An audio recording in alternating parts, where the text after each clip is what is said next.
हाँ तो संगा देख, suppose this is a skin, लिखा है skin. This is the touch receptors जो स्किन के इधर मौजूद है। तो जब भी हम टच करेंगे तो this neuron will be stimulated and produce an action potential, right? So we have considered touch as the stimulus. We can also consider pain or something else, okay, as stimulus.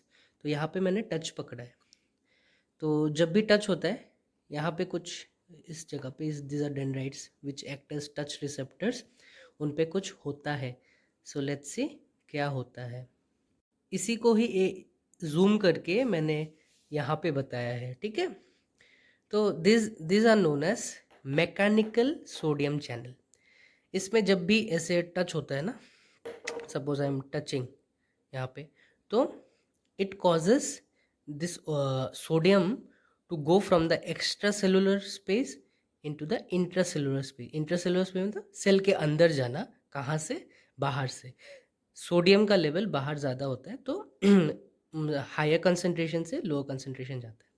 But it is not like इतना काफ़ी नहीं होता जिससे एक हमें touch मालूम से हो सके। मतलब सपोज किसी ने एकदम हल्का टच किया तो ऐसा हो सकता है ना कभी कभी कि हमें पता ही ना चले। तो क्या होता है, this sodium influx is not enough to open this voltage gated sodium channel. इन सबको कहते हैं वोल्टेज गेटेड सोडियम चैनल। लेकिन अगर किसी ने बहुत अच्छा खासा टच किया तो इससे अच्छा खासा सोडियम अंदर जाएगा, और इससे क्या होगा कि ये सारे जो वोल्टेज गेटेड सोडियम चैनल हैं ये ओपन हो जाएंगे, और उसके बाद ना खतरनाक रूप से बहुत ही ज़्यादा सोडियम अंदर घुसने लगेंगे। इससे तो कम होता है लेकिन it is enough to trigger this channel. This is known as voltage gated. मतलब एक वोल्टेज इसको गेन करना पड़ता है तभी ये वाला चैनल, ये जो सोडियम चैनल है, काम करता है। That's why it is known as voltage gated sodium channel. और जब ये ट्रिगर हो जाता है, उसको उसका क्या कहते हैं, नॉर्मल उसको वोल्टेज मिल जाता है जिससे वो ट्रिगर हो, तो वो ना ओपन हो जाता है ये चैनल, और बहुत सारा सोडियम घुसने लगता है। तो एक और एक चीज़ दिखाना चाहता हूँ। Suppose this is the extra cellular space, this is the intercellular space. Normally cell के अंदर ना नेगेटिव नेगेटिव नेगेटिव होता है और बाहर पॉजिटिव पॉजिटिव पॉजिटिव पॉजिटिव होता है। So you can see A charge difference. लेकिन जब स्टिमुलस गिरता है और वोल्टेज गेटेड सोडियम चैनल खुलने लगता है तो देख, यू कैन सी बाहर नेगेटिव हो गया, अंदर पॉजिटिव हो गया। बोल क्यों? क्योंकि अभी सोडियम चैनल जो है ना खुल चुके हैं, वोल्टेज गेटेड सोडियम चैनल खुल चुके हैं, जिसके कारण बहुत सारा सोडियम प्लस जो आयंस है वो घुस चुके हैं अंदर। तो there is a shift of charge. Okay, उसी को ही हम ग्राफ में देखते हैं। देख, ये है रेस्टिंग मेम्ब्रेन पोटेंशियल। आरएमपी मतलब रेस्टिंग मेम्ब्रेन पोटेंशियल, यानी कि सेल में कोई भी प्रॉब्लम नहीं है, किसी ने टच नहीं किया। लेकिन मैंने जो एग्जांपल दिया था हल्का टच, देखिए हल्का टच होने के कारण क्या हुआ, थोड़ा सा चेंज आया था इक्विलिब्रियम में, लेकिन it was not enough to cause depolarization. This is the difference. लेकिन मैंने सेकेंड एग्जांपल क्या दिया कि बहुत अच्छा वाला टच हुआ है। तो बहुत अच्छा वाला टच हुआ है, इसलिए मैकेनिकल चैनल से, मैकेनिकल सोडियम चैनल से अच्छा खासा सोडियम गया, जिससे हमने क्या कहा था कि सेल के अंदर नेगेटिव होता है। सपोज ये -70 नॉर्मली होता है, लेकिन अगर -50 पहुंच गए ना तो वो वोल्टेज गेटेड सोडियम चैनल को ट्रिगर कर देता है। वैसा ही कुछ हुआ सेकंड वाले टच में। कुछ अच्छा खासा टच था तो मैकेनिकल सोडियम चैनल से बहुत अच्छा खासा सोडियम जो गया है ना अंदर, इसके वजह से सेल के अंदर का वोल्टेज -50 पहुंच गया। जब -50 पहुंच गया तब तो यहाँ पे क्या हो गया, what is the triggering point here, यहाँ पे वोल्टेज गेटेड सोडियम चैनल खुल गए, जिसके कारण ह्यूज इन्फ्लक्स ऑफ सोडियम हो चुका था। तो इसलिए सोडियम के कारण देख पोटेंशियल पॉजिटिव की तरफ बढ़ रहा है, देख पॉजिटिव की तरफ बढ़ रहा है। So this is known as depolarization. This is known as depolarization. What is depolarization? Depolarization is the opening of the voltage gated sodium channel, जिसके कारण क्या हो गया, चार्ज नॉर्मली क्या था, बाहर पॉजिटिव अंदर नेगेटिव, लेकिन चूंकि वोल्टेज गेटेड सोडियम चैनल खुल चुका है, बहुत सारा पॉजिटिव आयन अंदर जा चुका है, इसलिए देखो बाहर नेगेटिव अंदर पॉजिटिव हो चुका है। और ग्राफ में क्या हो गया था, depolarization. This is what depolarization means. अब प्रश्न आता है, क्या वोल्टेज गेटेड सोडियम चैनल हमेशा खुला रहेगा? नहीं, एक टाइम आता है, एक पोटेंशियल आता है, जो कि सपोज मैंने पकड़ा 30 प्लस मैंने 30 मिली वोल्ट।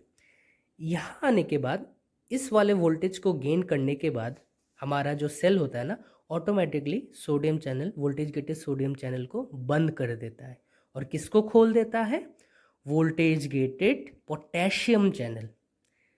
फिर से बोल रहा हूँ, एक एक पॉजिटिव पोटेंशियल आने के बाद, सपोज 30 प्लस मिली वोल्ट आने के बाद क्या होता है, automatically voltage gated sodium channel बंद हो जाता है, लेकिन वोल्टेज गेटेड पोटेशियम चैनल खुल जाता है। तो क्या हो गया, influx of the sodium ion is stopped. लेकिन अभी क्या होगा, ईफ्लक्स यानी सेल से बाहर की तरफ पॉजिटिव के प्लस आयन जाते जाएंगे एकदम बाहर निकलता जाएगा। So this is what happens. अब देखो ग्राफ में ही आते पहले, एक तो ये डिपोलराइजेशन हो गया। देखो यहाँ पे आने के बाद इस मोमेंट में देखो प्लस 30 मिलीवोल्ट आने के बाद देखो क्या हो गया, डीपोलराइजेशन खत्म हो गया और रीपोलराइजेशन यानी कि वापस रेस्टिंग मेम्ब्रेन पोटेंशियल की तरफ बढ़ना वो शुरू हो गया।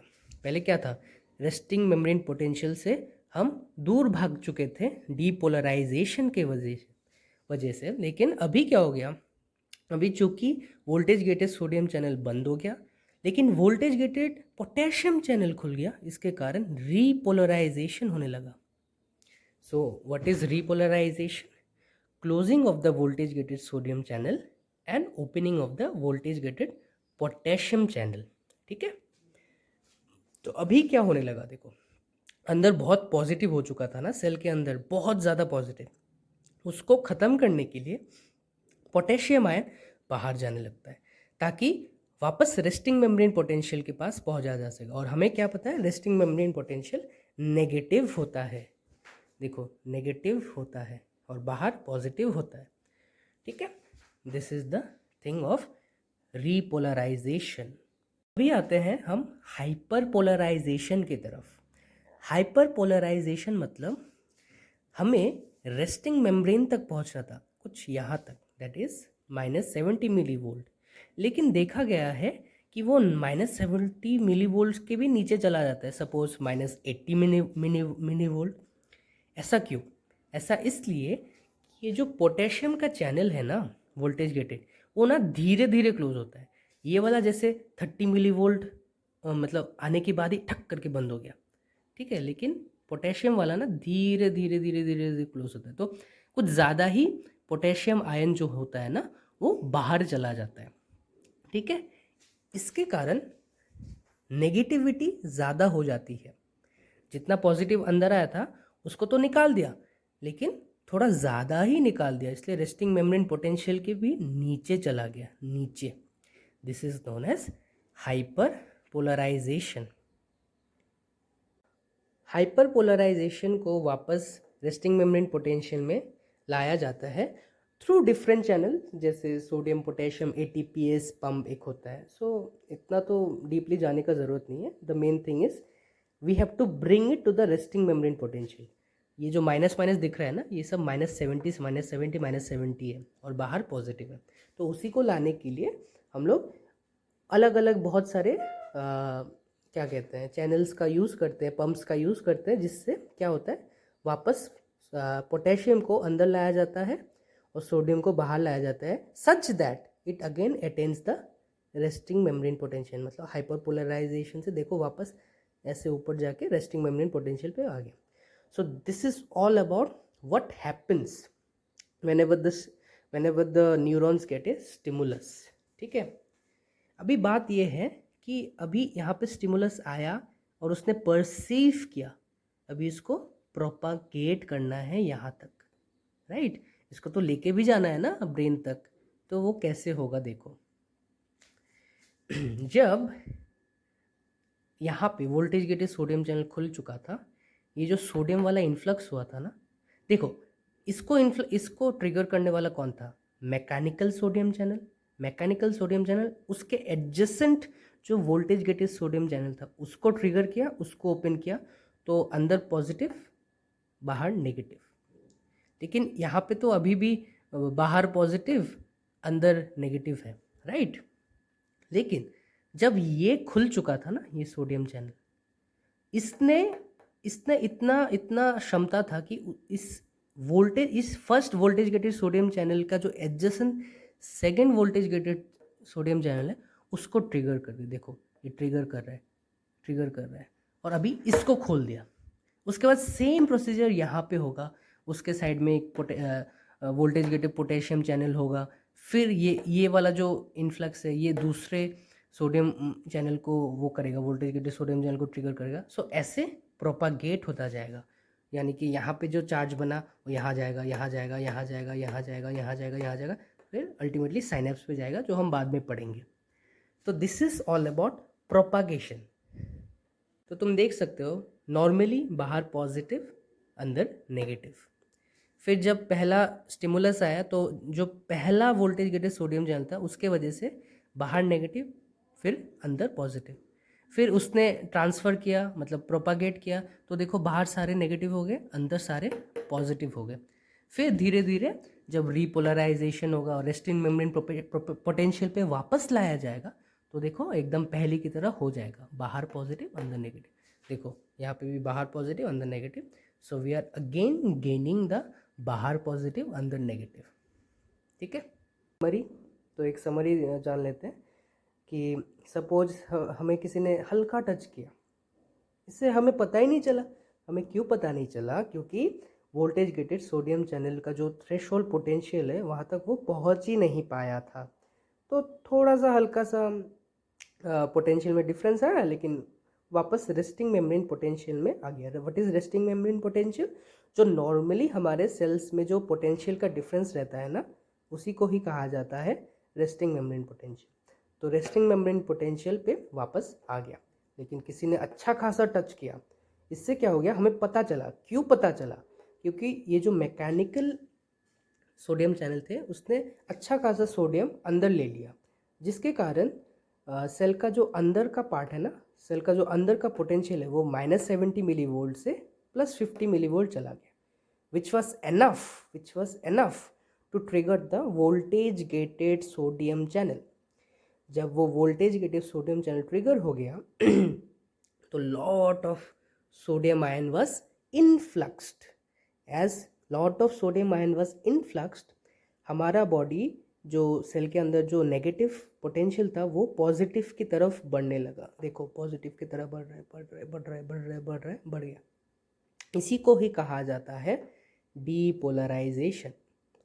लेकिन एक वक्त तक ही डीपोलराइजेशन हो पाता है, सपोज +30 मिली वोल्ट। उसके बाद देखा गया है कि इस पोजीशन में वोल्टेज गेटेड सोडियम चैनल बंद हो जाता है, लेकिन वोल्टेज गेटेड पोटेशियम चैनल खुल जाता है। इससे क्या होता है? पोटेशियम का इफ्लक्स, मतलब सेल के अंदर से सेल के बाहर, तो जिससे क्या होता है रीपोलराइजेशन, मतलब पॉजिटिव पोटेंशियल से वापस नेगेटिव पोटेंशियल यानी कि रेस्टिंग मेम्ब्रेन पोटेंशियल की तरफ हम आने लगते हैं। इसी को ही कहा गया है रीपोलराइजेशन।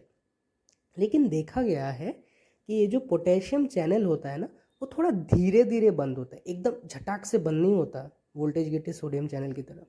तो इससे क्या होता है, कुछ ज़्यादा ही पोटेशियम आयन जो है ना बाहर निकल जाता है, जिससे जितना हमें रेस्टिंग मेम्ब्रेन पोटेंशियल यानी कि -70 मिली वोल्ट चाहिए था, उससे कुछ ज़्यादा ही पोटेशियम आयन बाहर निकल जाता है, जिससे नेगेटिविटी कुछ ज़्यादा ही बढ़ जाता है। इसी को ही कहा गया है हाइपर पोलराइजेशन। अभी हाइपर पोलराइजेशन से वापस रेस्टिंग मेम्ब्रेन पोटेंशियल पे लाया जाता है through other channels like sodium, potassium, ATPase pump and बहुत सारा होता है, जिससे वापस हम लोग ऐसे स्टेट में आ जाते हैं कि बाहर पॉजिटिव अंदर नेगेटिव। और कितना negative? -70 millivolt, that is resting membrane potential. This is all about action potential. ये सब कुछ एक्शन पोटेंशियल है।